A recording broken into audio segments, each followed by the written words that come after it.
السلام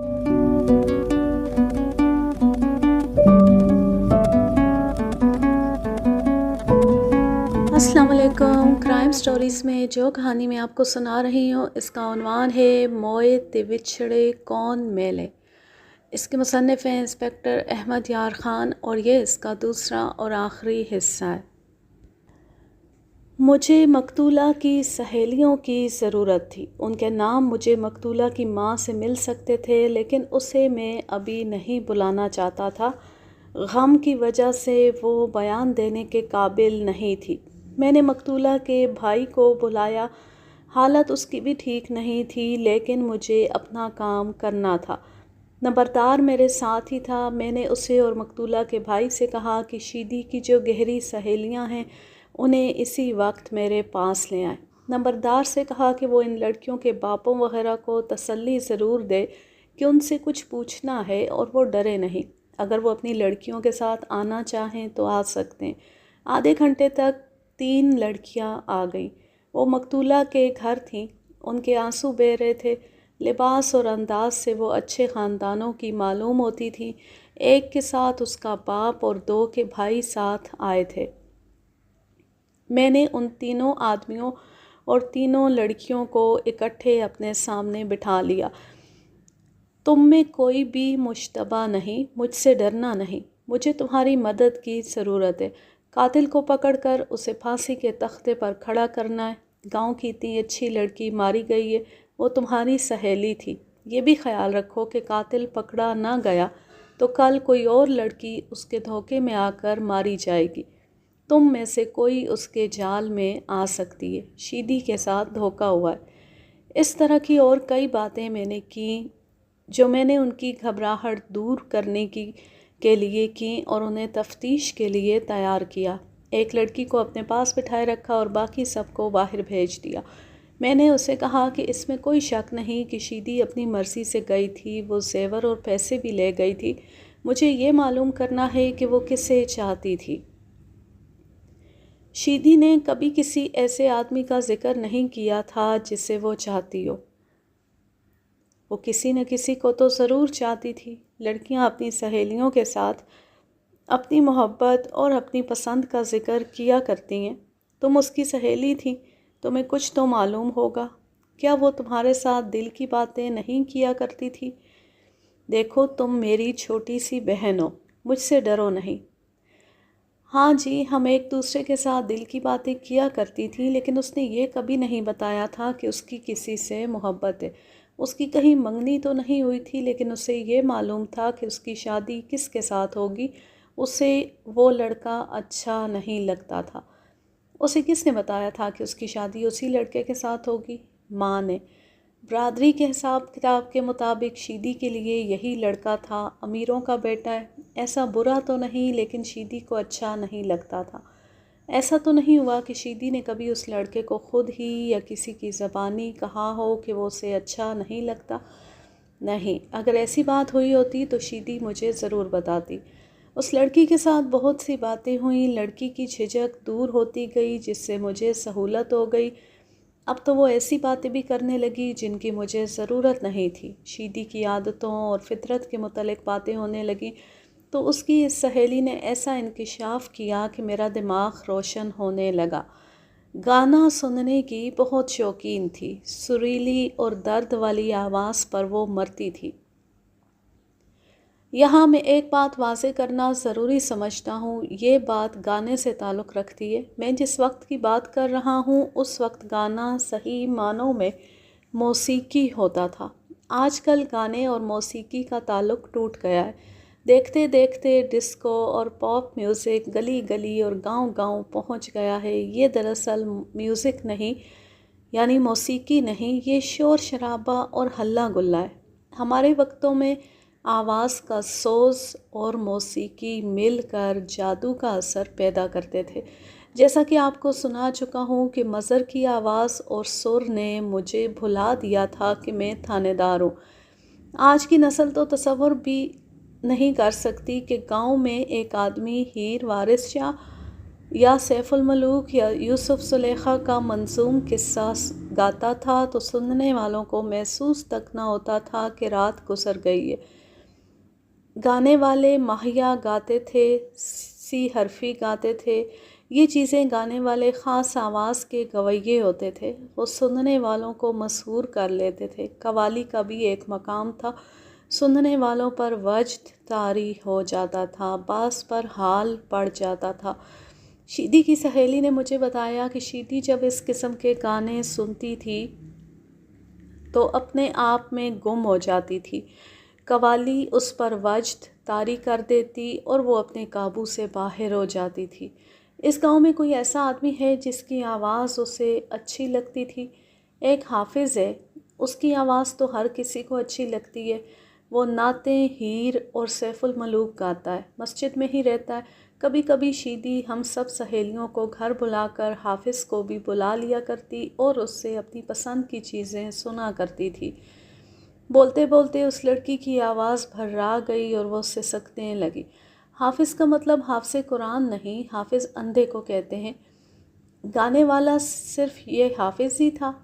پہلے حافظ ہی تھا جس کی آواز کا کوئی مقابلہ نہ تھا، پھر گاؤں میں ایک ایسی آواز آ گئی جس نے لوگوں کے دلوں سے حافظ کو اتار دیا۔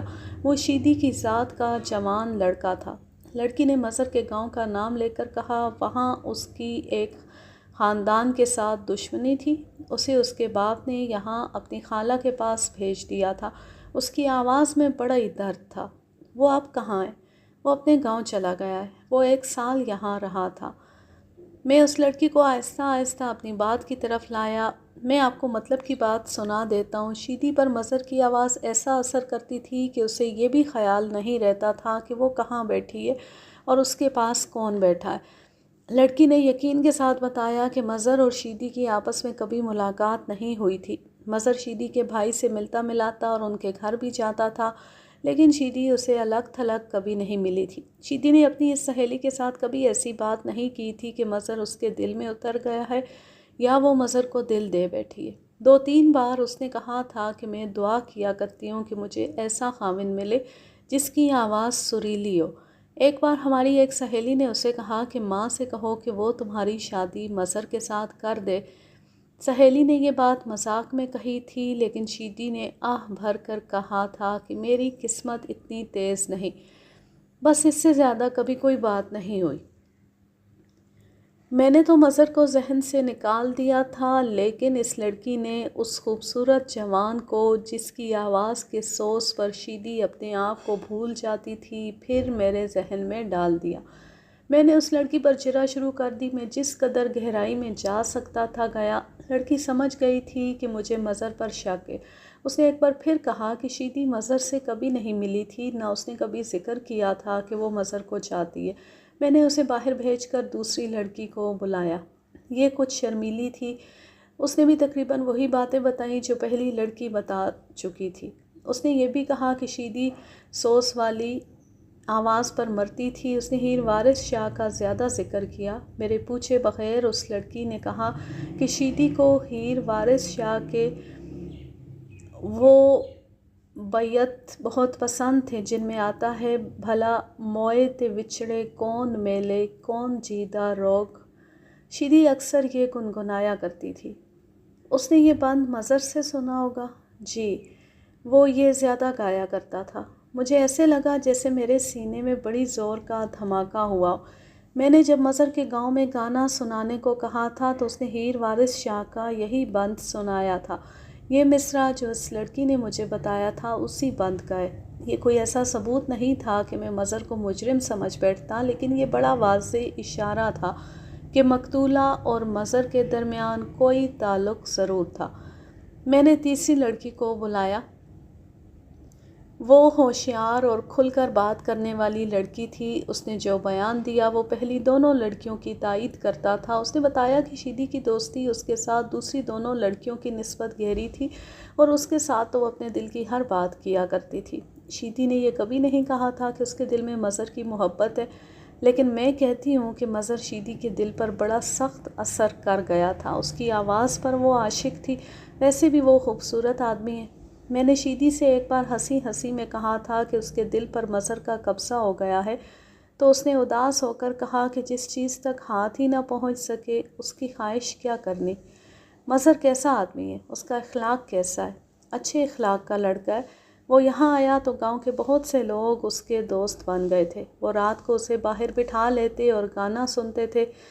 دن کو وہ شریفوں کی طرح رہتا تھا۔ اس کی شہرت یہ تھی کہ کسی عورت کی طرف آنکھ اٹھا کر نہیں دیکھتا تھا۔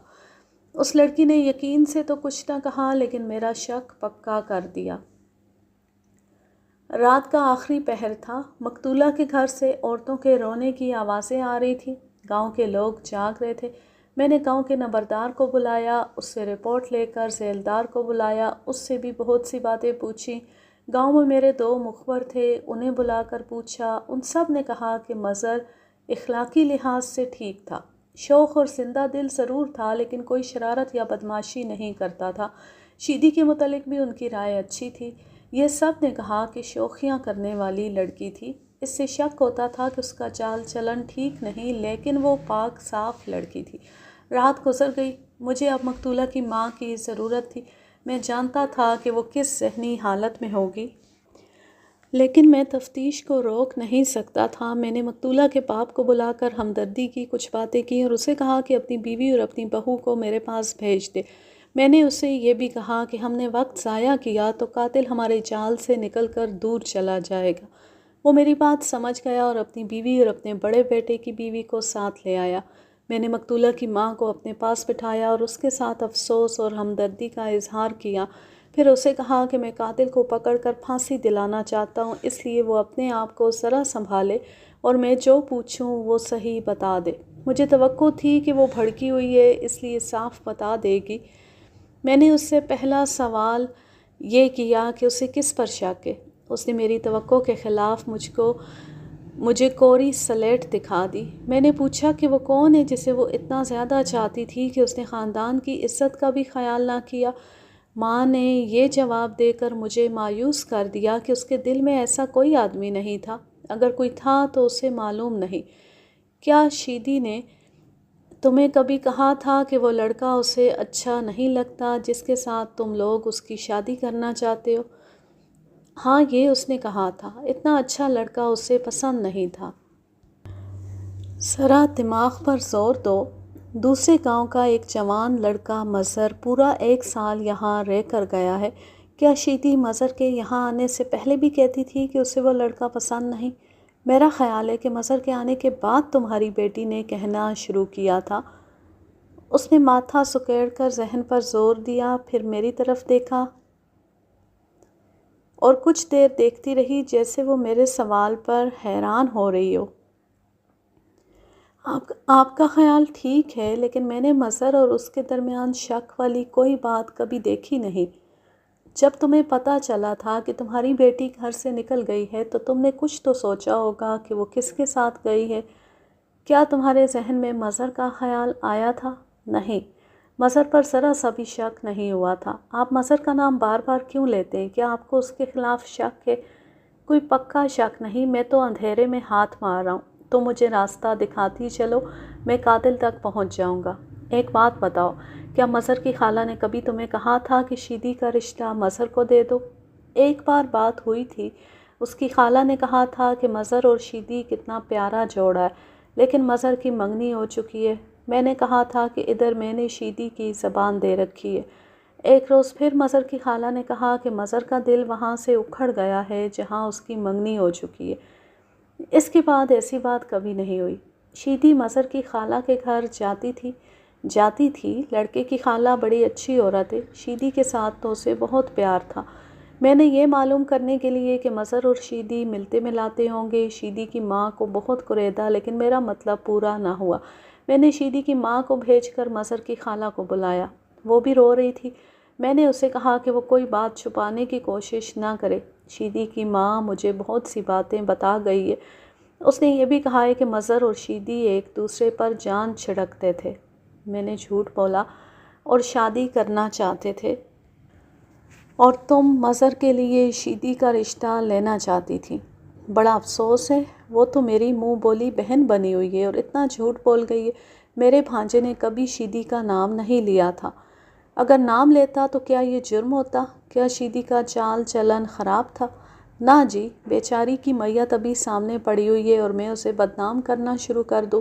شیدی کا چال چلن تو خراب نہیں تھا، اسے کوئی آدمی اچھا لگا اور اس کے دھوکے میں آ گئی۔ کیا یہ صحیح ہے کہ مظہر وہاں شادی نہیں کرنا چاہتا جہاں اس کی منگنی ہوئی ہے؟ نہ جی، وہ اسی لڑکی کو پسند کرتا ہے۔ شیدی تمہارے گھر آیا کرتی تھی؟ مظہر کے ساتھ وہ کس طرح بات کرتی تھی؟ آپ مظہر بیچارے کے پیچھے کیوں پڑ گئے؟ اس پر شک نہ کریں، وہ میری بہن کا ایک ہی بیٹا ہے۔ وہ تو شیدی کے مرنے کی خبر سن کر آیا ہوا ہے۔ شیدی کے بھائی نے اسے اطلاع بھیجی تھی، وہ بڑے پکے دوست ہیں۔ اس عورت کا انداز صاف بتا رہا تھا کہ اپنے بھانجے کو بچانے کی کوشش کر رہی ہے۔ وہ کہتی تھی کہ مظہر اور شیدی کی آپس میں کبھی بات ہی نہیں ہوئی تھی۔ حقیقت یہ تھی کہ مظہر کے خلاف مجھے ابھی تک کوئی شہادت نہیں ملی تھی۔ اس کے خلاف میرا شک ابھی شک ہی تھا، چونکہ شک کی کڑیاں مظہر سے ملتی تھیں اور بعض اشارے بڑے صاف تھے، اس لیے میں مظہر کے خلاف شک رفع کر کے پھر کسی اور طرف دیکھنا چاہتا تھا۔ میں نے مخبروں کو کام پر لگا دیا تھا، مظہر کی خالہ کو بھی میں نے فارغ کر دیا۔ اب شیدی کے بڑے بھائی کی بیوی رہ گئی تھی، اس سے بھی مجھے کچھ حاصل نہ ہوا۔ شیدی کو اس سے بہت پیار تھا، اسے بھی شیدی نے کبھی نہیں بتایا تھا کہ وہ کسی کو چاہتی ہے۔ اس عورت نے مجھے بتایا تھا کہ مظہر آیا ہوا ہے۔ اس سے مجھے خیال آیا کہ قاتل اگر یہ شخص ہوتا تو یہاں نہ آتا۔ اتنا حوصلہ صرف پیشہ ور قاتلوں میں ہوتا ہے کہ وہ کسی کو قتل کر کے اطمینان سے پھرتے رہتے ہیں۔ کوئی اور آدمی خواہ وہ بہت ہی دلیر ہو، قتل کے بعد اطمینان سے نہیں رہ سکتا۔ مظہر پیشہ ور قاتل نہیں تھا۔ میں رات کو سویا نہیں تھا، اس سے پہلے سارا دن مصروف رہا تھا، اب دماغ چکرا رہا تھا۔ میں ذرا دیر کو آرام کے لیے لیٹ گیا، اونگ آئی اور اس کے ساتھ ہی باہر شور اٹھا۔ کوئی عورت چلا رہی تھی، میرا بچہ کہاں ہے؟ اس بے گناہ کو تم نے مروا دیا ہے، کہاں ہے تھانے دار؟ کچھ لوگ اسے دھتکار رہے تھے، شاید نمبردار کی آواز تھی، وہ اسے ننگی گالیاں دے رہا تھا۔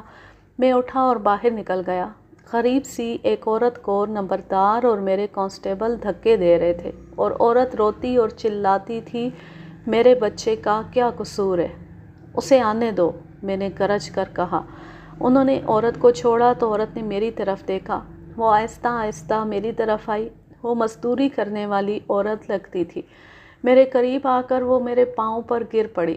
اللہ تیری بادشاہی قائم رکھے، اس نے میرے پاؤں پکڑ کر ہاتھ جوڑ کر کہا، میرے بچے کو چھوڑ دے، میں تھانے سے ہو آئی ہوں، اسے تیرے آدمیوں نے اتنا مارا ہے کہ مجھے پہچانتا ہی نہیں۔ میں اسے اندر لے گیا اور پوچھا کہ وہ کون ہے اور وہ کون سے بچے کی بات کر رہی ہے۔ وہ شیدی کے نوکر کی ماں تھی۔ اس نے مجھے بتایا کہ شیدی گھر سے غائب ہوئی تو نوکر بھی ساتھ ہی غائب ہو گیا، لیکن شیدی کے گھر والے نوکر کی ماں کو بتاتے رہے کہ شیدی کسی گاؤں گئی ہے اور نوکر کو اس کے ساتھ بھیجا گیا ہے۔ سیدھی اور نادار سی یہ عورت اسی کو سچ مانتی رہی۔ گاؤں میں خبر پہنچی کہ شیدی قتل ہو گئی ہے تو یہ عورت اپنے بیٹے کا پوچھنے لگی۔ شیدی کے گھر سے اسے گالی گلوچ ملی۔ شیدی کی لاش پوسٹ مارٹم کے بعد آئی تو اس عورت کو اپنا بیٹا نظر نہ آیا۔ کسی نے اسے بتا دیا کہ وہ تھانے میں ہے۔ ماں تھانے کو دوڑ پڑی۔ اس کے بیٹے کو اور دوسروں کو میں نے ابھی حوالات میں بند کرنے کو نہیں کہا تھا، وہ تھانے کے برآمدے میں بیٹھے تھے۔ ماں کو اپنا بیٹا دکھائی دیا تو دوڑ کر اس تک پہنچی۔ بیٹے نے اسے پہچانا ہی نہیں۔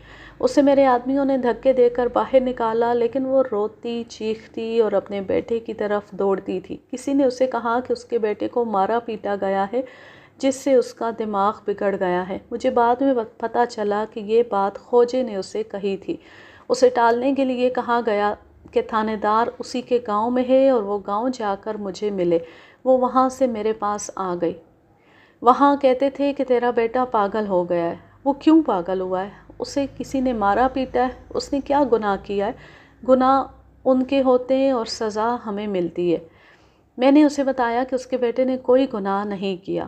اس نے 2-3 ایسی باتیں کہہ دیں جو میں سمجھا کہ غصے میں کہہ رہی ہے، لیکن اس نے یہ باتیں صاف نہیں کہی تھیں، ادھوری ادھوری اشاروں اشاروں میں کی ہوئی۔ ان باتوں سے میں اتنا سمجھ گیا کہ اس کے سینے میں کچھ ہے، لیکن وہ مجھ سے ڈرتی ہے۔ میں اس کے ساتھ تسلی دلاسے سے باتیں کرتا رہا اور اس کے دل پر میرا جو ڈر تھا وہ اتار دیا۔ میں ایک اور بات صاف کرنا چاہتا ہوں، ذہن میں رکھیں کہ میں انسان تھا، فرشتہ نہیں، کہ مجھے پتہ چل جاتا کہ اس عورت کے سینے میں کوئی راز ہے۔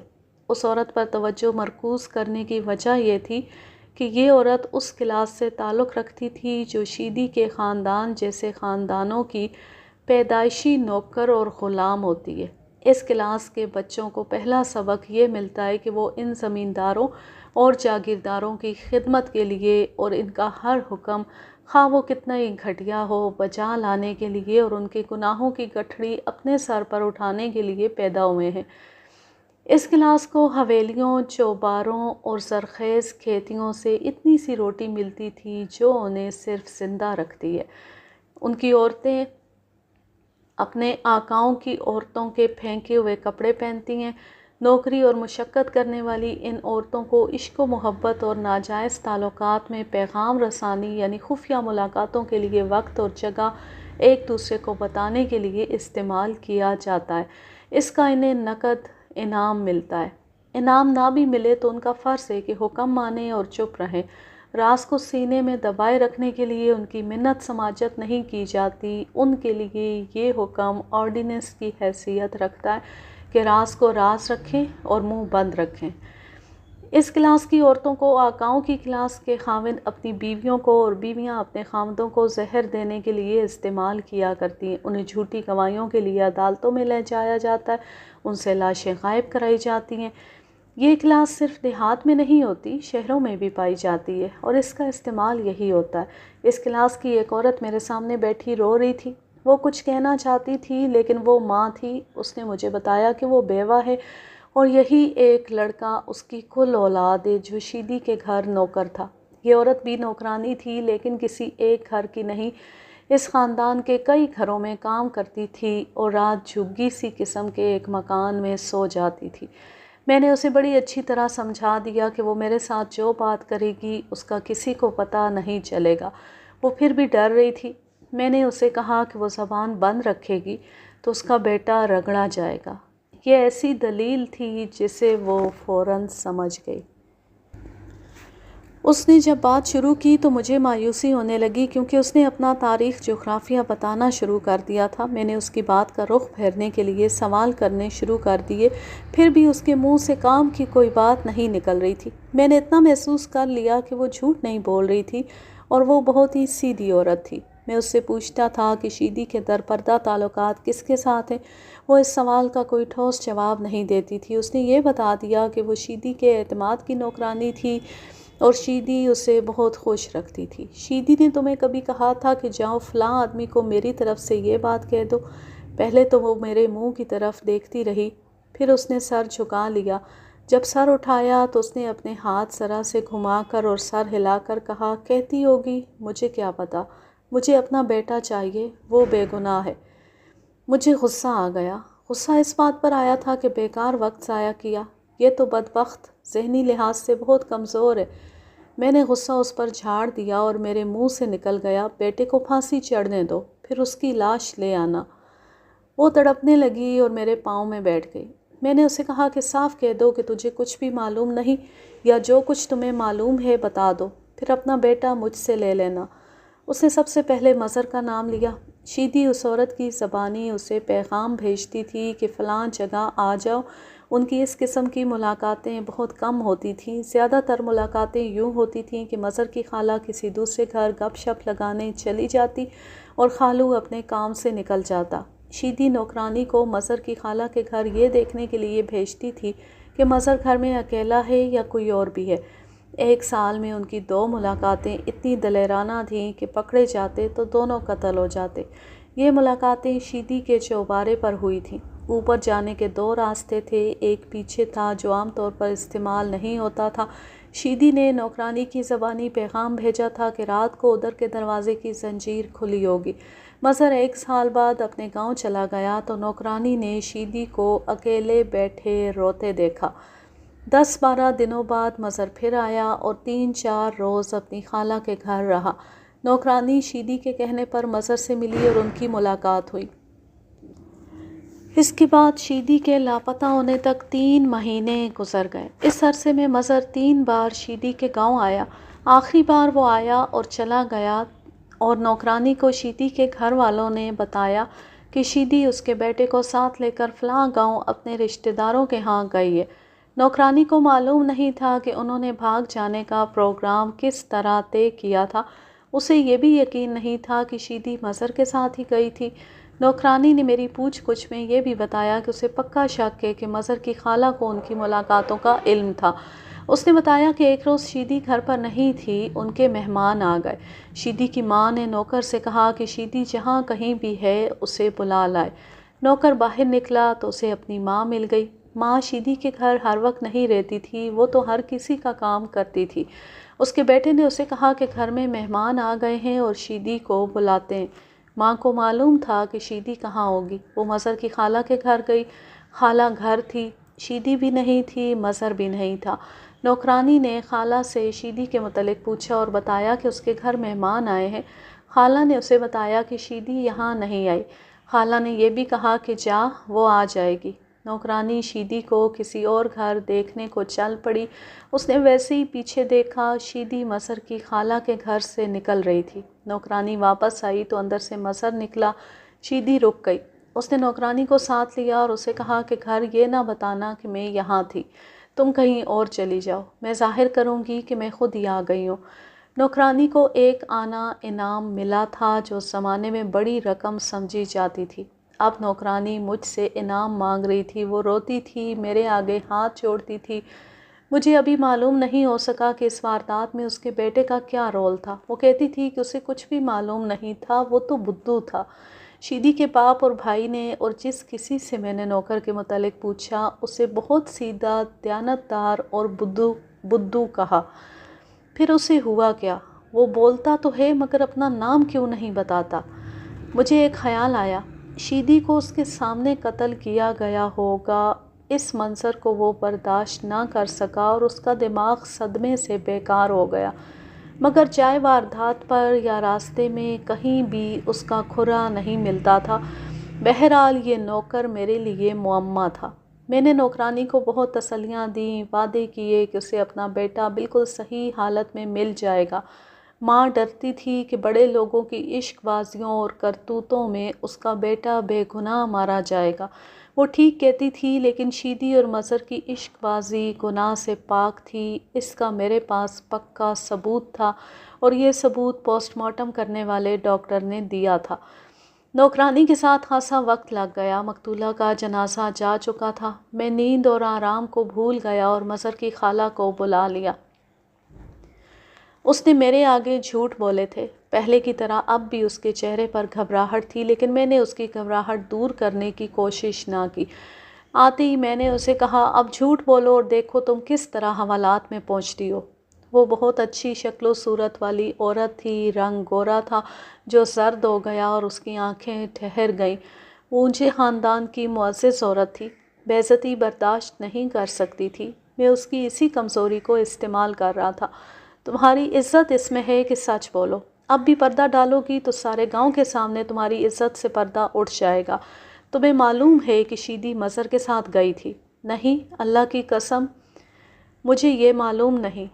تم بکواس کرتی ہو، ان کی ملاقاتیں تمہارے گھر میں ہوتی تھیں، تم صحن میں پہرا دیتی تھیں، اب جھوٹ بولو۔ یہ سب ٹھیک ہے، لیکن ان کے جانے کا مجھے علم نہیں۔ ان کی ملاقاتوں کا تمہیں علم تھا؟ جی۔ پہلے کیوں جھوٹ بولا تھا؟ یہ کیوں کہا تھا کہ مظہر نے شیدی کا کبھی نام نہیں لیا تھا؟ وہ میری بہن کا اکلوتا بیٹا ہے، میں اسے نہیں پکڑوا سکتی۔ اس نے میرے آگے ہاتھ جوڑ دیے اور رو کر کہنے لگی، کیا آپ اسے پکڑ لیں گے؟ میرے گھر میں جو زیور پیسہ ہے آپ کے آگے رکھ دوں گی، میرے بھانجے کو نہ پکڑیں۔ میں اسے خون تو نہیں بخش سکتا۔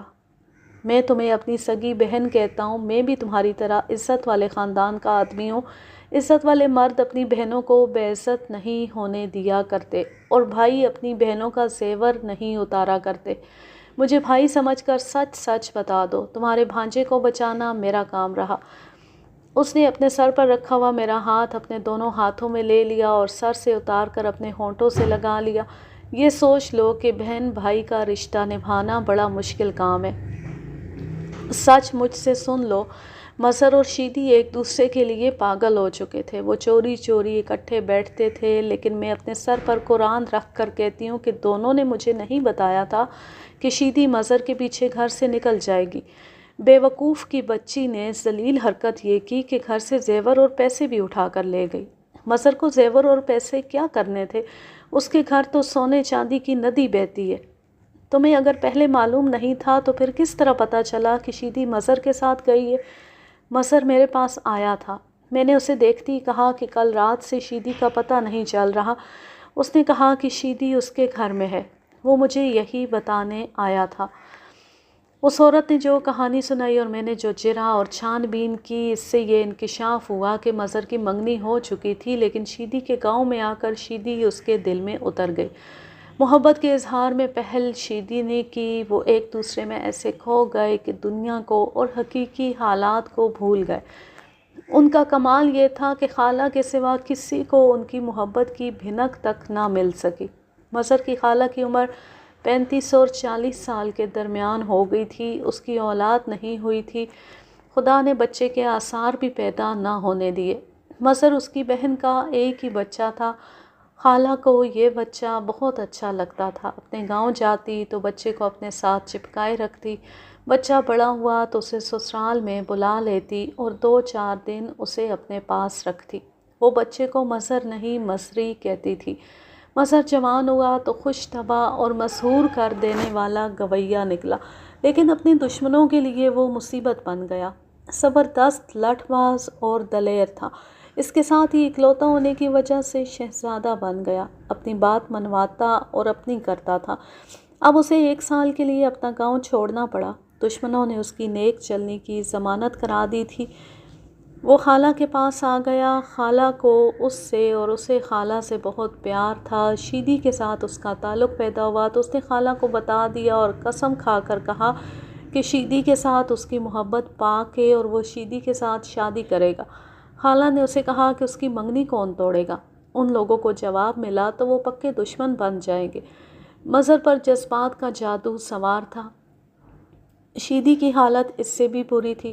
خالہ ان کی ملاقاتیں کراتی اور ان پر پردہ ڈالتی رہی۔ خالہ نے مظہر کے ساتھ اپنے پیار کا ثبوت اس طرح دیا کہ اسے روکنے کی بجائے اسے کھلی چھٹی دیے رکھی اور مظہر شیدی کو گھر سے نکال لے گیا۔ خالہ کو معلوم نہیں تھا کہ نوکر اور کتا کس طرح ان کے ساتھ چلے گئے تھے۔ کیا اس نوکر کو شیدی اور مظہر کے تعلق کا علم تھا؟ نہیں۔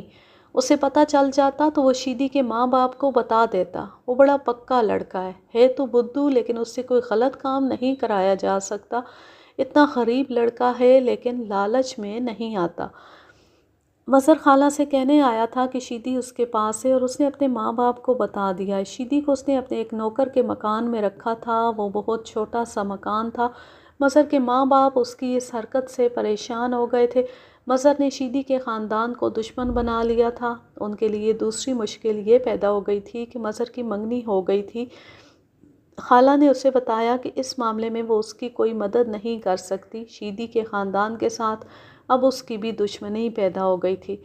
مظہر چلا گیا اور 4-5 روز بعد گھبراہٹ اور پریشانی کی حالت میں خالہ کے پاس آیا اور اسے بتایا کہ شیدی لاپتہ ہو گئی ہے۔ خالہ کے پوچھنے پر اس نے بتایا کہ جس مکان میں شیدی کو رکھا تھا وہ گاؤں کے باہر کی طرف تھا۔ شیدی پر پہرا بٹھانے کی ضرورت ہی نہیں تھی، وہ تو اپنی مرضی اور خوشی سے گئی تھی۔ نوکر رات کو دوسرے کمرے میں سوتا تھا۔ اس رات بھی نوکر دوسرے کمرے میں سویا ہوا تھا۔ اسے صبح پتہ چلا کہ شیدی غائب ہے۔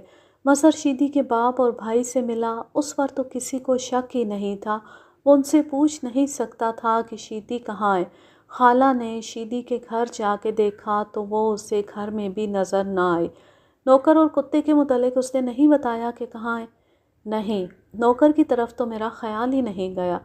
اصل اور پورا بیان تو مجھے مظہر سے لینا تھا۔ میں باہر نکلا اور نمبردار سے کہا کہ مظہر آیا ہوا ہے، اسے میرے پاس لے آؤ۔ میں پھر اس کی خالہ کے پاس جا بیٹھا اور اس سے اس کے بیان کو ذہن میں رکھ کر کئی اور سوال کیے۔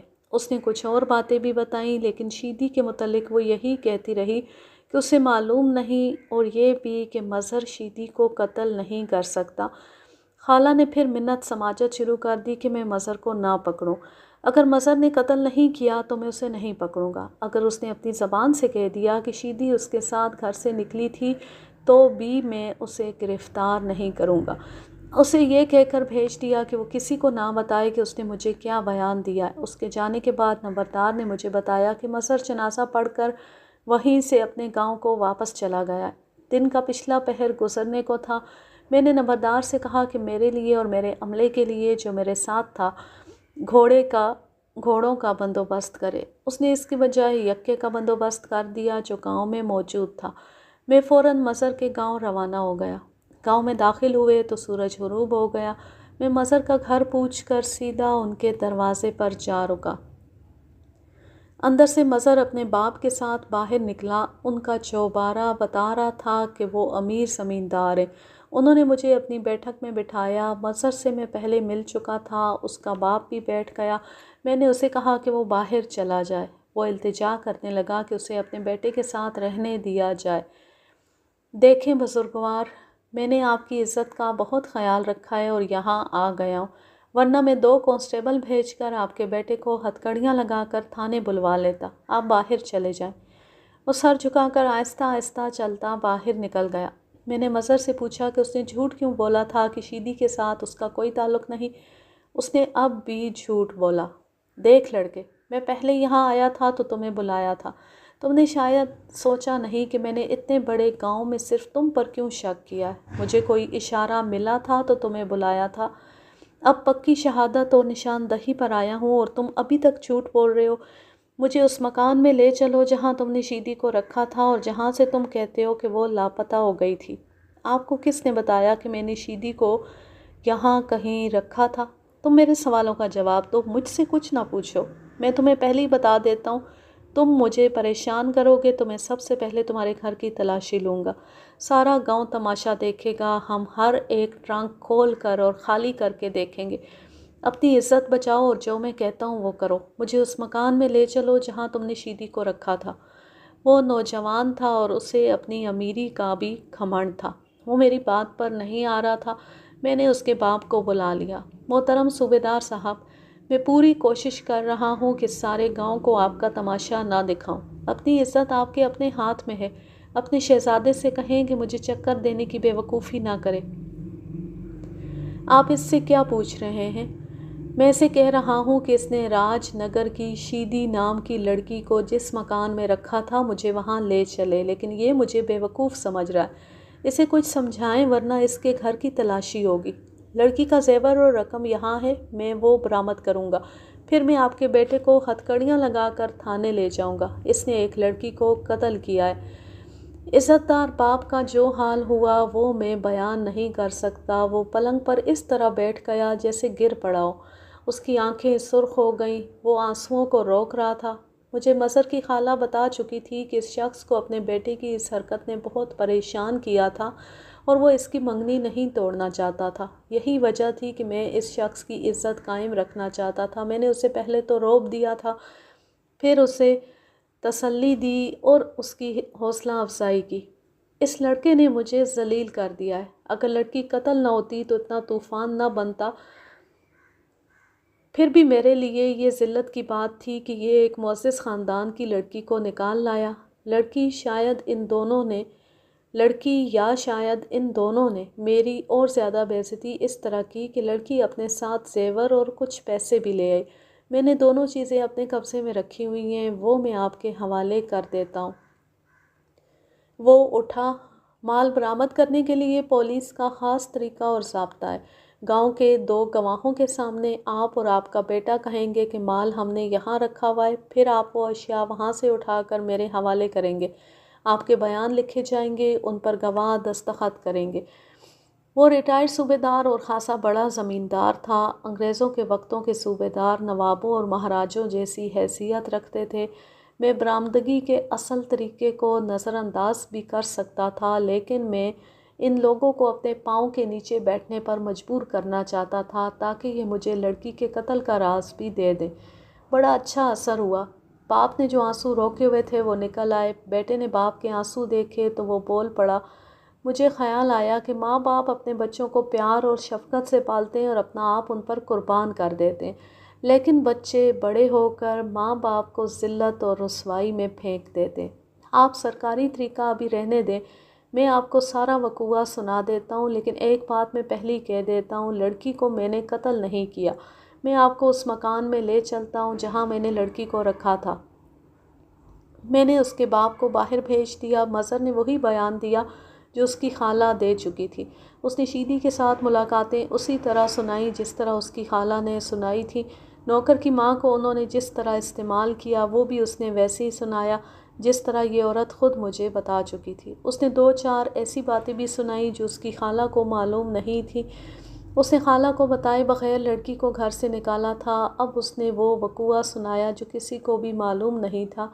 وہ جب لڑکی کو ساتھ لے جانے کے لیے آیا تو گاؤں سے باہر ایک جگہ رکا جو انہوں نے مقرر کی تھی۔ وہ اپنی گھوڑی پر آیا تھا۔ لڑکی اپنے وسیع مکان کے پچھلے راستے سے نکلی اور اس تک پہنچ گئی۔ شیدی کے گھر رکھوالی کا بڑا خونخوار کتا تھا جسے رات کو کھلا چھوڑ دیتے تھے۔ کوئی چور ڈاکو اس گھر کے قریب نہیں آ سکتا تھا۔ جب شیدی باہر نکلی تو کتا اس کے پیچھے چل پڑا۔ یہ کتے کی فطرت ہے کہ اپنے مالکوں سے پیار کرتا ہے۔ شیدی نے مظہر کو بتایا کہ اس نے کتے کو ہٹانے کی بہت کوشش کی لیکن وہ نہ ہٹا۔ شیدی اونچی آواز سے اسے دھتکار نہیں سکتی تھی۔ کتا آخر واپس چلا گیا۔ مظہر نے شیدی کو گھوڑی پر اپنے آگے بٹھا لیا۔ اس نے گھوڑی کو دوڑایا نہیں تاکہ آواز گاؤں تک نہ پہنچے۔ وہ گاؤں سے کم و بیش 1 میل دور کھڈوں کے علاقے میں پہنچ گئے تو انہیں کتے کے بھونکنے کی آواز آئی۔ رات اندھیری تھی۔ کسی نے کتے کو للکارا۔ کتے سے پہلے ایک سایہ سا جو کوئی آدمی لگتا تھا نظر آیا۔ اس کے ہاتھ میں شاید لاٹھی تھی۔ صاف پتہ چلتا تھا کہ یہ آدمی ان کے تعاقب میں آیا ہے اور اس نے کتے کو اس لیے للکارا ہے کہ وہ انہیں پکڑ لے۔ مظہر بڑا جوشیلا اور دلیر جوان تھا۔ وہ گھوڑی سے اترا، شیدی بھی اتر آئی۔ مظہر پیچھے گیا۔ اس آدمی نے مظہر کو للکار کر پوچھا کہ وہ کون ہے۔ مظہر کے پاس بیت کا موٹا ڈنڈا تھا جس کے آگے تانبے کا خول چڑھا ہوا تھا۔ اس اجنبی نے لاٹھی اوپر کی مگر مظہر زیادہ تیز تھا۔ اس نے اس کو ڈنڈا مارا جو اس کے کندھے پر پڑا۔ وہ آدمی سنبھل نہ سکا۔ مظہر نے اسے 2 اور ڈنڈے مارے جو اس کی پیٹھ پر پڑے اور آخری ڈنڈا اس آدمی کے سر پر پڑا اور وہ گر پڑا۔ مظہر یہ دیکھنے کے لیے نہ رکا کہ وہ کون تھا۔ وہ گھوڑی پر سوار ہوا، شیدی کو آگے بٹھایا اور گھوڑی کو ایڑ لگا دی۔ 1 میل کے لگ بھگ اور گئے تو انہیں پتہ چلا کہ کتا ان کے پیچھے آ رہا ہے۔ مظہر سمجھا کہ وہ آدمی پھر آ گیا ہے۔ وہ رکا۔ کتا بھی ان کے پاس آ کر رک گیا۔ انہوں نے دیکھا کہ کتے کے ساتھ کوئی نہیں تھا۔ تب انہوں نے دیکھا کہ یہ شیدی کا کتا ہے۔ اسے واپس بھیجنا تھا۔ اسے مارتے تھے تو وہ گھوم پھر کر پھر ان کے پاس آ جاتا تھا۔ کچھ اور دور جا کر مظہر نے سیدھا راستہ بدل دیا اور ذرا آگے جا کر اس نے گھوڑی سے اتر کر کتے کو ڈنڈا مارا، پھر اسے پتھر مار مار کر بھگایا۔ کتا شیدی کے پیچھے جا رہا تھا لیکن اس مار کے بعد کتا ان کے پیچھے نہ آیا۔ شیدی پریشان تھی کہ کتے کے ساتھ کون تھا جسے مظہر بے حال کر کے پھینک آیا تھا۔ اگر وہ شیدی کا بھائی ہوتا تو اس طرح مار نہ کھاتا۔ مظہر کو پکا شک یہ تھا کہ وہ نوکر تھا۔ اس نے شاید شیدی کو گھر سے نکلتے دیکھ لیا ہوگا اور اپنی دیانت اور وفاداری سے مجبور ہو کر شیدی کے پیچھے چلا آیا ہوگا۔ مجھے شک ہوا کہ اگر وہ نوکر تھا تو اب وہ مکر نہیں کر رہا تھا۔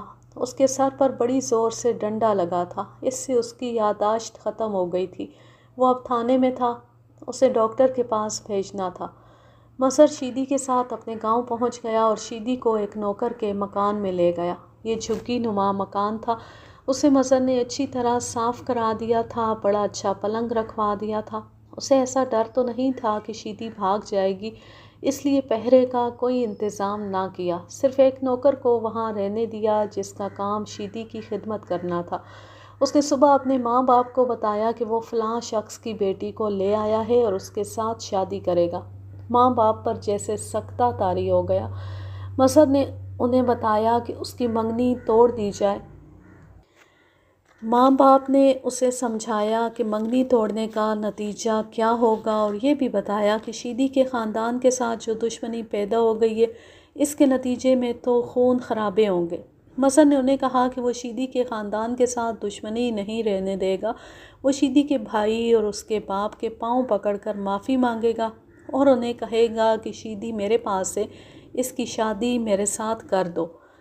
کیا تمہیں یقین تھا کہ وہ تمہیں بخش دیں گے؟ نہ بخشتے۔ میں انہیں کہتا کہ تم لوگوں کو اپنی عزت کا خیال نہیں تو نہ صحیح، تمہاری بیٹی خود ہی میرے ساتھ شادی کر رہی ہے۔ اس کا یہ خیال احمقانہ تھا یا جیسا بھی تھا، مجھے اس سے غرض نہیں تھی، میرا مقصد تفتیش تھا۔ اس نے بتایا کہ اس کی ماں اور باپ شیدی سے ملے اور اسے کہا کہ وہ واپس چلی جائے، ورنہ دونوں خاندانوں میں ایسی دشمنی پیدا ہو جائے گی کہ مظہر قتل ہو جائے گا۔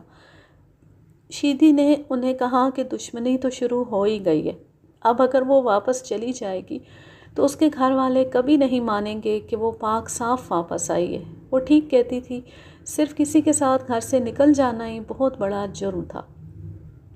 مظہر بالکل محسوس نہیں کر رہا تھا کہ اس نے بڑی خطرناک حرکت کی ہے، اس پر جذبات کا بھوت سوار تھا۔ اسے ماں باپ نے کہہ دیا کہ وہ اس کی منگنی نہیں توڑیں گے۔ مظہر نے گاؤں کے میراثی سے کہا کہ وہ اس کی منگیتر کے بھائیوں سے کہہ دے کہ وہ ان کی بہن کے ساتھ شادی نہیں کرے گا۔ منگیتر کے بھائیوں نے اسے جواب دیا کہ دیکھا جائے گا۔ مظہر نے انہیں ناراض کرنے کے لیے دھمکی کا جواب دھمکی سے بھیجا اور یہ بھی کہہ دیا کہ میں نے جس کے ساتھ شادی کرنی ہے اسے میں لے آیا ہوں۔ گاؤں میں ابھی کسی کو معلوم نہیں تھا کہ مظہر کسی لڑکی کو کہیں سے نکال لایا ہے۔ یہ اس کی منگیتر کے بھائیوں کی جاسوسی ہوگی کہ انہیں پتہ چل گیا کہ اس نے اپنے نوکر کے گھر کسی لڑکی کو رکھا ہوا ہے۔ مجھے اب یاد نہیں رہا کہ 3 دنوں یا 4 دنوں بعد لڑکی لاپتہ ہو گئی۔ پہلی بار مجھے خیال آیا کہ لڑکی کو اس کا باپ بھی غائب کر سکتا ہے۔ میں نے یہ شک مظہر کو نہ بتایا۔ اس کی باتوں سے پتہ چلتا تھا کہ اسے اپنے باپ پر شک نہیں، وہ منگیتر کے بھائیوں پر شک کرتا تھا۔ مظہر نے نوکر کو مارا پیٹا، وہ ساتھ والے کمرے میں سویا رہا تھا۔ اس نے بتایا کہ باہر والا دروازہ بند تھا، صبح دیکھا کھلا ہوا تھا۔ میں نے مظہر سے پوچھا کہ وہ خود وہاں کیوں نہیں سوتا تھا۔ میں لڑکی کو شادی سے پہلے پاک رکھنا چاہتا تھا۔ جوان لڑکی اور لڑکے کا رات کو ایک کمرے میں سونا مناسب نہیں تھا۔ لڑکی لاپتہ ہوئی تو اگلے روز مظہر کی منگیتر کی ماں مظہر کی ماں کے پاس آئی اور کہنے لگی کہ شادی کا دن مقرر کرو۔ مظہر کے ماں باپ نے اسے ٹال دیا۔ مظہر نے مجھے بتایا کہ اس سے اگلے روز اسی میراثی کی زبانی اس کی منگیتر کے بھائیوں نے اسے پیغام بھیجا، اب کسی اور کو لے آؤ۔ مظہر نے اپنے باپ کو بتایا کہ لڑکی ان بھائیوں نے غائب کی ہے اور وہ ان سے انتقام لے گا۔ ماں اس کے پاؤں پر گر پڑی اور رو رو کر کہا کہ وہ ان کا ایک ہی بیٹا ہے، ان کے بڑھاپے پر رحم کرے۔ باپ نے اپنی ترے والی پگڑی اس کے ہاتھ میں دے کر کہا کہ جاؤ، اسے اپنے ہاتھوں باہر گوبر کے ڈھیر پر پھینک آؤ۔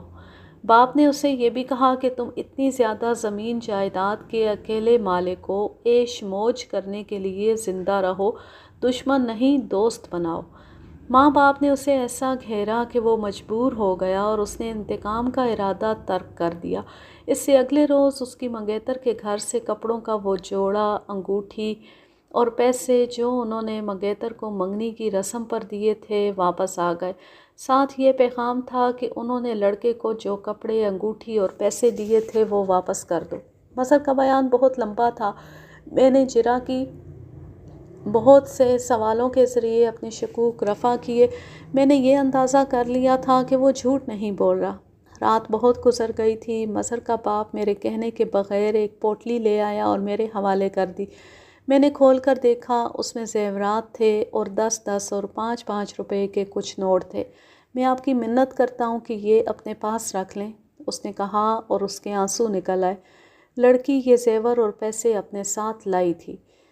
میں نے گاؤں کے نمبردار کو بلایا اور اسے کہا کہ میں باقی تفتیش اس کے گھر میں کروں گا۔ میں اس کے گھر چلا گیا، مظہر اور اس کے باپ کو ساتھ لے گیا، انہیں باہر بٹھایا اور نمبردار کو اندر بٹھا کر مظہر کی منگیتر کے بھائیوں کے متعلق پوچھا۔ اس نے بتایا کہ خوشحال زمیندار ہیں اور دل گردے والے ہیں۔ خوجے کو جانتے ہو؟ اسے کون نہیں جانتا جی، استاد ہے، ہاتھ مارتا ہے اور ادھر ادھر کھلا پلا کر صاف بچا رہتا ہے۔ ان 2 بھائیوں کے ساتھ خوجے کا میل جول ہے۔ خوجے کا میل جول تو ہر کسی کے ساتھ ہے جی، کبھی کبھی ان بھائیوں کے گھر بھی آتا ہے۔ آخری بار اسے یہاں کب دیکھا تھا؟ اس نے یاد کرنے کے لیے چھت کی طرف دیکھا اور چونک پڑا۔ واردات کیا ہے؟ اس نے مجھ سے پوچھا۔ یہ وہ واردات تو نہیں جس میں حسن پورے یعنی خوجے کے گاؤں کے قریب ایک لڑکی کی لاش ملی ہے؟ وہی جناب، اس نے ایک آنکھ بند کر کے کہا۔ لڑکی ہمارے گاؤں سے گئی تھی نا؟ یہ واردات خوجے نے کی ہے، کروائی ان بھائیوں نے ہے۔ لڑکی صوبیدار کا بیٹا لایا تھا۔ میں کل پرسوں یہاں آیا تھا، تم نے اس وقت تو کچھ نہیں بتایا۔ آپ نے مجھ سے پوچھا ہی کب تھا؟ آپ دوسرے تھانے کے تھانے دار ہیں، میں سمجھا کوئی آپ کے تھانے کی واردات ہے۔ مجھے تو آپ کے جانے کے بعد پتہ چلا تھا کہ واردات کیا ہے۔ اب آپ نے خوجے اور ان دو بھائیوں کا ذکر کیا ہے تو مجھے کچھ یاد آ گیا۔ گاؤں میں کسی کا بھید چھپا نہیں رہتا۔ ہم نے دیکھا کہ صوبیدار اور اس کی بیوی اپنے نوکر کے کچے کوٹھے میں گئے اور تھوڑا وقت لگا کر نکلے۔ پھر ان کا بیٹا مظہر وہاں گیا، وہ 2 گھنٹے لگا کر نکلا۔ شام کے بعد وہ پھر نوکر کے گھر گیا اور بہت وقت بعد باہر آیا۔ اگلے روز صوبیدار اکیلا نوکر کے کوٹھے میں گیا اور تھوڑی دیر بعد نکلا۔ پھر مظہر گیا اور بہت دیر بعد نکلا۔ یہ سلسلہ 3-4 روز لگا رہا۔ کسی میں اتنی جرأت نہیں کہ وہ صوبیدار سے پوچھتا کہ وہ نوکر کے گھر کیوں بار بار جاتے ہیں، لیکن لوگوں کو چوری چوری ٹو لگانے سے تو کوئی نہیں روک سکتا۔ خود میں نے ان کے نوکر سے پوچھا کہ یہ لوگ بار بار تمہارے گھر کیوں آتے ہیں؟ سوچنے والی بات تو یہ تھی کہ نوکر وہاں اکیلا رہتا ہے، نوکر میرے آگے کیسے جھوٹ بولتا؟ اس نے بتایا کہ صوبیدار کا لڑکا کہیں سے ایک لڑکی لایا ہے جسے اس کے گھر میں رکھا ہوا ہے۔ میں حیران کہ یہ کیسی لڑکی ہے جسے باپ بیٹے نے سانجھا رکھ لیا ہے۔ اب آپ نے خوجے کی بات پوچھی ہے تو یاد آیا کہ میں نے ایک روز خوجے کو صوبیدار کے نوکر کے مکان سے تھوڑی دور کھیتوں میں کھڑے دیکھا تھا۔ وہ دونوں اس کوٹھے کے قریب سے گزرے تھے۔ میرے پوچھنے پر اس نے وہ دن بتایا جس دن اس نے انہیں دیکھا تھا۔ مظہر نے مجھے شیدی کی گمشدگی کی رات بتائی تھی۔ میں نے حساب لگایا، یہ وہی دن تھا جس رات لڑکی لاپتہ ہوئی تھی۔ میں نے نمبردار کے ساتھ 2 کانسٹیبل بھیجے کہ وہ دونوں بھائیوں کو جگا کر لے آئیں۔ ان کے جانے کے بعد میں نے مظہر اور اس کے باپ کو ساتھ لیا اور انہیں کہا کہ وہ مجھے اپنے نوکر کے گھر لے چلیں۔ میرے پاس 2 ٹارچیں تھیں، نمبردار کے گھر سے لالٹین بھی لے لی۔ باہر پیشہ ور خوشامدی کھڑے تھے، حالانکہ آدھی رات ہونے کو آئی تھی۔ ان میں 2 آدمی دوڑے گئے اور اپنے گھروں سے لالٹین اٹھا لائے اور میرے آگے آگے چل پڑے۔ نوکر اپنے گھر میں سویا ہوا تھا، اسے جگا کر میں نے دونوں کمرے دیکھے۔ صحن بہت چھوٹا سا تھا، صحن کی دیوار کچی اور 7 فٹ اونچی تھی، اس پر لپائی کی ہوئی تھی۔ میں نے لالٹینوں اور ٹارچوں کی روشنی میں دیوار کو دیکھنا شروع کیا۔ ایک جگہ ایسی رگڑ تھی جیسے کسی کا پاؤں لگا ہو۔ باہر جا کر دیوار کو وہاں سے دیکھا، پاؤں کی رگڑ بڑی صاف نظر آئی۔ یہاں سے ایک آدمی اوپر گیا، دیوار پھاندی اور اندر سے دروازہ اسی نے کھولا ہوگا۔ میں نے دیوار کے ساتھ اندر اور باہر ٹارچ کی روشنی میں زمین دیکھی، کوئی کھرا نظر نہ آیا۔ چند دن گزر چکے تھے اور کھرے مٹ گئے تھے۔ میں نے نوکر سے پوچھ گچھ کی، اس نے اتنا ہی بتایا کہ وہ کہاں تھا۔ میں اس سے معلوم کرنا چاہتا تھا کہ اس نے لڑکی کو اغوا کرنے والوں کی مدد کی ہوگی، لیکن وہ نہیں مان رہا تھا۔ دونوں بھائی آ گئے، میں نے ان کے ساتھ کوئی بات نہ کی۔ میری حالت یہ ہو گئی تھی کہ ہڈیاں دکھ رہی تھیں، لیکن میں ابھی آرام نہیں کر سکتا تھا۔ مظہر، اس کے باپ، اس کے نوکر، دونوں بھائیوں اور نمبردار کو میں نے ساتھ لیا اور تھانے کو روانہ ہو گیا۔ ہم جب تھانے پہنچے تو صبح طلوع ہونے والی تھی۔ میں نے ان سب کو اپنے عملے کے حوالے کیا اور کہا کہ ان سب کو اس طرح الگ الگ رکھو کہ یہ ایک دوسرے کے ساتھ بات نہ کر سکے۔ میں گھر چلا گیا اور وردی سمیت چارپائی پر گر پڑا۔ فوراً ہی آنکھ لگ گئی۔ آنکھ کھلی، بیوی نے جو کچھ سامنے رکھا وہ بڑی جلدی جلدی کھا کر میں تھانے گیا۔ سب سے پہلے شیدی کے نوکر کو بلایا، کتا اس کے ساتھ تھا۔ میں نے اس سے اس کا نام پوچھا جو وہ نہ بتا سکا۔ اس کے سر کو بال ہٹا کر دیکھا، ایک جگہ ابھار تھا اور جلد ذرا سی پھٹی ہوئی تھی۔ ابھار نہایت معمولی تھا، یہاں اسے مظہر کا ڈنڈا لگا تھا۔ قمیص اٹھوا کر اس کی پیٹھ دیکھی، جہاں ڈنڈے لگے تھے وہاں بڑے صاف نشان تھے۔ اسے میں نے ہسپتال سول سرجن کے پاس ASI کے ساتھ بھیج دیا۔ ASI کو معلوم تھا کہ اس کا معائنہ کرانا اور رپورٹ لینی ہے۔ یہ نوکر میرا بڑا ہی کارآمد گواہ تھا، لیکن بیکار ہو گیا تھا۔ خوجے کے گاؤں کے نمبردار کو میں نے گاؤں میں بہت گالیاں دی تھیں اور اسے دھمکی دی تھی کہ میں اس کی نمبرداری منسوخ کرا دوں گا۔ اسے اب تھانے میں بیٹھے تیسرا دن تھا۔ میں شیدی کے گاؤں پھر مظہر کے گاؤں چلا گیا۔ نمبردار اور خوجے کے ساتھ میں نے ان 2 بھائیوں کو بھی تھانے بھجوا دیا تھا جو کتے کو پکڑ لائے تھے۔ یہ سب بہت پریشان بیٹھے تھے۔ میں شیدی کے نوکر سے فارغ ہوا تو خوجے کے گاؤں کا نمبردار اندر آ گیا۔ میں نے اسے پھر گالیاں دینی شروع کر دی اور کہا کہ میں اس کی رپورٹ لکھ رہا ہوں کہ اس نے ایک سزا یافتہ اور پیشہ ور ڈکیت کو دوست بنا رکھا ہے اور اس پر پردہ ڈالا ہے۔ حضور نہ لکھیں، میری غلطی معاف کر دیں۔ اس نے ہاتھ جوڑ کر کہا، ایک بات بتانے آیا ہوں۔ اس شام خوجے کے پاؤں میں گرگابی تھی اور تم نے گاؤں میں سب کو اشارے سے بتا دیا تھا کہ مجھے کوئی نہ بتائے کہ خوجے نے گرگابی پہن رکھی تھی۔ میں نے یہ کہہ کر پھر اسے ننگی گالیاں دی۔ وہ رونے پر آ گیا اور بولا، میرا قصور معاف کر دے۔ ایک اور بات بتاتا ہوں، آپ جب کھرے دیکھ رہے تھے اس وقت خوجے کو اپنے کھرے کا خیال آیا۔ اس نے گرگابی کہیں چھپا دی تھی۔ میری بک بک اور گالیوں سے مجھے یہ حاصل ہوا کہ خوجے کے خلاف شہادت مل گئی۔ میں نے خوجے کو بلایا، خوجے گرگابی کہاں چھپائی ہے؟ وہ گھاگ استاد تھا، فوراً انجان بن گیا اور ایسی ایکٹنگ شروع کر دی جیسے میں کسی غلط آدمی سے بات کر رہا ہوں۔ خوجے، میں اپنا سوال دہرایا نہیں کرتا۔ تم نے دیکھ لیا ہے کہ تمہارے دونوں دوستوں کو پکڑ لایا ہوں۔ وہ تمہاری طرح پیشہ ور نہیں ہیں کہ پولیس کی چوٹ برداشت کر سکیں، ایک ہی دبکار سے بک پڑے۔ دیکھ خوجے، تیرے علاقے کے تھانے دار نے کہا ہے کہ تیرا خیال رکھوں۔ اگر تو اپنا خیال خود نہیں رکھے گا تو میں تمہارے لیے کچھ نہیں کر سکتا۔ تیرا تعلق ہمارے ساتھ ہے، اگر تعلق نبھانا ہے تو بول، ورنہ مجھے تیرے اقبالی بیان کی ضرورت ہی نہیں۔ میں سوچنے کی زیادہ مہلت نہیں دوں گا۔ میرے تھانے کی مار سہ جاؤ گے تو کہوں گا کہ واقعی استاد ہو۔ اگر میرے اقبالی بیان کی ضرورت نہیں تو مقدمہ بنا لو۔ میں اٹھا اور باتیں کرتے کرتے اس کے پیچھے چلا گیا۔ مجھے خدا نے بڑا اچھا جسم اور قد دیا ہے، وہ مجھ سے آدھے جسم کا تھا۔ میں نے اسے پیچھے سے کمر سے پکڑا اور 3-4 فٹ اوپر اٹھا کر بڑی زور سے اس کے پاؤں فرش پر مارے، جیسے اسے زمین میں ٹھونکنے کی کوشش کی ہو۔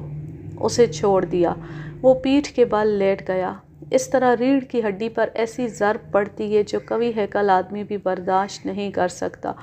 وہ اٹھنے کی کوشش کرنے لگا لیکن کمر پر ہاتھ رکھ کر بیٹھ گیا۔ میں نے اس کی پگڑی اتار کر اس کے بال مٹھی میں لیے اور اوپر کھینچے۔ وہ دانت پیس کر اٹھا۔ میں نے اسے آگے کو جھٹکا دیا، وہ منہ کے بل فرش پر گرا۔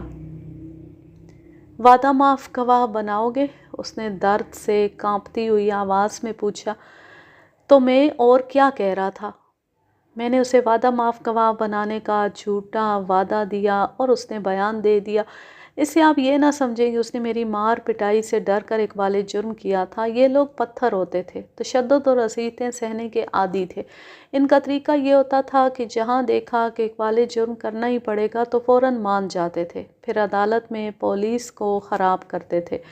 اس کا مختصراً بیان یہ تھا کہ مظہر کی منگیتر کے بڑے بھائی کے ساتھ اس کے تعلقات تھے۔ بھائی نے اسے کہا کہ ایک لڑکی اٹھانی ہے۔ خوجہ اس کام کا ماہر تھا۔ منگیتر کے بھائی نے اسے وہ مکان دکھایا جس میں مظہر نے شیدی کو رکھا ہوا تھا۔ ایک رات خوجہ آیا، دونوں بھائیوں کو پہلے سے معلوم تھا۔ خوجے نے دیوار پھلانگی اور اندر سے دروازہ کھول دیا۔ دونوں بھائی اندر گئے۔ شیدی گہری نیند سوئی ہوئی تھی۔ خوجے نے اس کے منہ میں کپڑا ٹھونس دیا، وہ جاگ کر تڑپنے لگی۔ تینوں نے اسے اٹھا لیا اور باہر لے گئے۔ یہ مکان گاؤں کے باہر تھا، اس لیے پکڑے جانے کا خطرہ نہیں تھا۔ گاؤں سے تقریباً 1 میل دور تک وہ شیدی کو باری باری کندھے پر اٹھا کر لے گئے، پھر اسے اتار دیا اور اس کے منہ سے کپڑا نکال دیا۔ ہم سے ڈرو نہیں لڑکی، منگیتر کے بڑے بھائی نے شیدی سے کہا، تمہیں ہم کوئی تکلیف نہیں دیں گے، تمہاری عزت محفوظ رہے گی، تمہیں ہم کہیں اور نہیں لے جا رہے، تمہیں تمہارے گاؤں تک پہنچا دیں گے، اپنے گھر چلی جانا، اگر اس گاؤں میں آؤ گی تو قتل ہو جاؤ گی۔ شیدی نے انہیں کہا کہ وہ اپنے گھر گئی تو اس کا باپ اور بھائی اسے جان سے مار ڈالیں گے، وہ گھر نہیں جائے گی۔ دونوں بھائیوں نے اسے بہت کہا کہ اپنے گھر چلی جائے لیکن وہ نہیں مانتی تھی۔ اس نے یہ بھی کہا کہ اسے یہیں چھوڑ دیا جائے اور وہ جدھر جانا چاہے چلی جائے گی۔ سب کو معلوم تھا کہ وہ واپس مظہر کے گھر جا پہنچے گی۔ خواجے کی نیت خراب ہو گئی۔ اس نے سوچ لیا کہ لڑکی بہت خوبصورت ہے، اسے بیچا جائے تو بہت قیمت ملے گی۔ اس نے یہ ارادہ کر کے دونوں بھائیوں سے کہا کہ اسے وہ اپنے گھر لے جائے گا اور سمجھا بجھا کر گھر بھیج دے گا۔ اس نے ان بھائیوں سے کہا کہ وہ چلے جائیں، لیکن بھائی لڑکی کے ساتھ رہنا چاہتے تھے۔ خواجے نے مجھے اپنے اقوال جرم میں بتایا کہ اسے اپنی نیت پوری کرنے کا موقع نہیں مل رہا تھا۔ لڑکی روتی تھی، اسے تو رونا ہی تھا۔ میں نے دیکھا کہ دونوں بھائی بھی بہت پریشانی اور گھبراہٹ میں تھے۔ وہ لڑکی کو سمجھاتے تھے کہ مظہر کی منگنی ہو چکی ہے اور اس کی شادی ہونے والی ہے، اور اگر تم وہاں رہیں تو ماری جاؤ گی، یہی مظہر تمہیں خراب کرتا رہے گا۔ لیکن لڑکی نہیں مانتی تھی۔ بھائی ڈرنے لگے کہ لڑکی کو کہاں لے جائیں۔ لڑکی نے آخر یہ کہنا شروع کر دیا کہ مجھے قتل کر دو۔ یہاں مجھے شک ہونے لگا کہ خواجہ جھوٹ بول رہا ہے۔ عجیب اغوا تھا۔ یہ تو مجھے معلوم تھا کہ مظہر کی منگیتر کے بھائی انتقامی کارروائی کر رہے تھے، لیکن انہیں لڑکی کی عزت کا اتنا خیال کیوں تھا؟ اس قسم کی انتقامی کارروائیوں میں لڑکیوں کو خراب کیا جاتا ہے اور سارا غصہ بے بس عورتوں پر نکالا جاتا ہے۔ میں نے خواجے کو بولنے سے نہ روکا، سوچا کہ اسے بیان پورا کرنے دوں۔ انہوں نے آخر یہ فیصلہ کیا کہ ایک بھائی خواجے اور لڑکی کے ساتھ خواجے کے گاؤں چلا جائے۔ لڑکی قید سے تنگ آ کر خود ہی کہہ دے گی کہ مجھے گھر چھوڑ آؤ۔ خواجے کو ان دونوں بھائیوں نے 500 روپیہ دینے کا سودا کیا تھا، جو کام ہو جانے پر ادا کرنا تھا۔ اس وقت کا 500 روپیہ آج کے 10,000 روپے کے برابر تھا۔ ان کا مطلب کچھ اور تھا، میری نیت کچھ اور تھی۔ میں نے بڑے بھائی کو پرے لے جا کر کہا کہ تم لڑکی کو اپنے گاؤں سے غائب کرنا چاہتے تھے، وہ ہو گئی ہے۔ اب یہ جیے مرے جدھر بھی جائے تمہیں کیا؟ اسے میرے حوالے کرو اور تم جاؤ۔ میں تم سے ایک پیسہ نہیں لوں گا، بس یہ لڑکی مجھے دے دو۔ بڑے بھائی نے کہا کہ ہماری دشمنی مظہر کے ساتھ ہے، اس لڑکی کے ساتھ نہیں۔ ہم نے ایک طرف منگنی توڑ دی ہے اور دوسری طرف اس لڑکی کو غائب کر دیا ہے، جس کی خاطر وہ ہمیں ذلیل کرنا چاہتا تھا۔ لڑکی کا کیا قصور ہے؟ یہ عزت والے باپ کی بیٹی ہے۔ میں اسے امانت سمجھ کر عزت سے اس کے باپ کے پاس بھیجوں گا۔ وہ اسے مارے پیٹے قتل کرے، یہ اس کی مرضی ہے۔ یہ بیچاری اکیلی ہم 3 آدمیوں کا مقابلہ نہیں کر سکتی۔ میں اس کی عزت کی حفاظت کروں گا۔ تمہیں ہم 500 روپیہ نقد دیں گے۔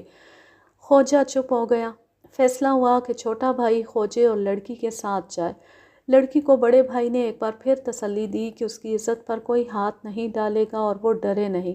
اس نے لڑکی سے یہ بھی کہا کہ جو کچھ ہو رہا ہے اس کی بہتری کے لیے ہو رہا ہے، اور وہ اپنی بہتری سوچے اور اپنے گھر چلی جائے۔ چھوٹا بھائی خواجے اور لڑکی کے ساتھ چلا گیا، بڑا بھائی واپس آ گیا۔ خواجے کا گاؤں زیادہ دور نہیں تھا، وہاں کوئی خطرہ بھی نہیں تھا۔ چھوٹے سے اس گاؤں کی ساری آبادی خواجے کے ساتھ تھی۔ نمبردار اس کا دوست تھا۔ لڑکی کو خواجے کے گھر لے گئے۔ بے شک گاؤں کے لوگ خواجے کے ساتھ تھے، پھر بھی خواجے نے کسی کو پتہ نہ چلنے دیا کہ اس نے گھر میں ایک لڑکی چھپا رکھی ہے۔ چھوٹے بھائی کو خواجے نے کہا کہ وہ باہر نہ نکلے۔ چھوٹا بھائی 19-20 سال کا نوجوان تھا، اتنی خوبصورت اور اس کی عمر کی لڑکی اس کے قبضے میں تھی، لیکن اس نے لڑکی کو بری نظر سے نہ دیکھا۔ اسے یہی کہتا رہا کہ وہ اپنے گھر چلی جائے۔ یہ لڑکا خود اس کے ساتھ جانے کو کہہ رہا تھا، لیکن لڑکی نہیں مانتی تھی۔ میرے پوچھنے پر خواجے نے مجھے بتایا کہ اس دوران شیدی کا نوکر اور کتا گاؤں میں آ چکے تھے۔ خواجے کو تو معلوم ہی نہیں تھا کہ اس پاگل کا اور کتے کا شیدی کے ساتھ کوئی تعلق ہے۔ شاید 3 دن لڑکی خواجے کے گھر قید رہی۔ اتنے میں مجھے نوکر اور کتے کی اطلاع اس علاقے کے تھانے سے ملی، اور میں شیدی کے باپ اور بھائی کو ساتھ لے کر اس گاؤں میں گیا۔ وہیں رات ہو گئی۔ خواجے نے مجھے سنایا کہ وہ اس موقع سے یہ فائدہ اٹھانا چاہتا تھا کہ منگیتر کے چھوٹے بھائی کو ڈرائے کہ پولیس آ گئی ہے اور وہ پکڑا جائے گا، اس لیے وہ بھاگ جائے۔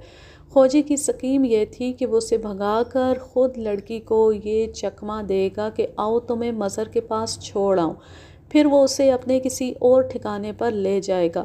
اس نے چھوٹے بھائی کو ڈرایا، لیکن وہ نہ ڈرا۔ اس نے کہا کہ میں جاؤں گا تو میرے ساتھ لڑکی بھی جائے گی۔ خواجے کے پاس اب سوچنے کے لیے وقت نہ تھا۔ اس کی نظر مجھ پر تھی۔ اگر اس کے اپنے علاقے کا تھانے دار ہوتا تو وہ نہ ڈرتا۔ میں دوسرے تھانے کا تھانے دار تھا، اس لیے وہ ڈرتا تھا۔ اس نے آخری بار چھوٹے بھائی کو اتنا ڈرایا کہ بھائی نے کہا کہ لڑکی کو یہاں سے نکالو۔ خواجہ لڑکی پر قبضہ کرنا چاہتا تھا۔ اس پر ان دونوں میں جھگڑا ہو گیا۔ چھوٹے بھائی نے کہا کہ میں لڑکی تمہارے حوالے نہیں کروں گا، خواہ میری جان چلی جائے۔ میں نے ارادہ کر لیا کہ اس لڑکے کو ختم کر دوں۔ سب سے پہلے تو گاؤں سے نکلنا ضروری تھا۔ ہم نے لڑکی سے کہا کہ آؤ تمہیں مزر کے پاس لے چلیں۔ وہ چل پڑی۔ میں جب اس گاؤں میں تھا اس وقت خواجہ اور چھوٹا بھائی لڑکی کو نکال لے گئے اور گاؤں سے دور نکل گئے۔ جائے وقوعہ پر ان کا پھر جھگڑا ہوا۔ خواجہ ایک رسی ساتھ لے گیا تھا، اس سے وہ اس لڑکے کو مارنا چاہتا تھا، لیکن خواجے کا دماغ پھر گیا۔ اس نے رسی لڑکی کے گلے میں ڈال کر اسے مار ڈالا۔ عجیب بات یہ ہوئی کہ چھوٹے بھائی نے اسے نہ روکا، وہ دیکھتا رہا۔ لڑکی مر گئی تو خواجے نے لڑکے سے کہا کہ وہ اپنے گاؤں چلا جائے اور زبان بند رکھے۔ چھوٹے بھائی نے اسے کہا کہ وہ لڑکی کا زیور اتار لے، یہ بھی سودے میں شامل تھا، لیکن خواجے نے نہیں اتارا۔ کیوں نہیں اتارا؟ میرا دل نہیں مانا۔ میں جیتے جاگتے آدمی کو روک کر اس سے مال نکلوایا کرتا ہوں، کسی زندہ عورت کا بھی زیور کبھی نہیں اتارا۔ یہ تو مری ہوئی عورت تھی۔ آپ مجھے نہیں جانتے، میں للکار کر واردات کیا کرتا ہوں۔ اس وقت تک 8-10 غریب لڑکیوں کو زیور پہنا کر ان کی شادیاں کر چکا ہوں۔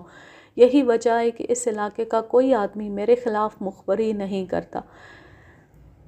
اگر میں ہر ایک بات کی تفصیل لکھنے لگوں تو یہ کہانی 150-200 صفحات تک پہنچ جائے۔ میں نے قاتل آپ کے سامنے کھڑا کر دیا ہے۔ خواجے کے بعد میں نے دونوں بھائیوں کو باری باری بلایا۔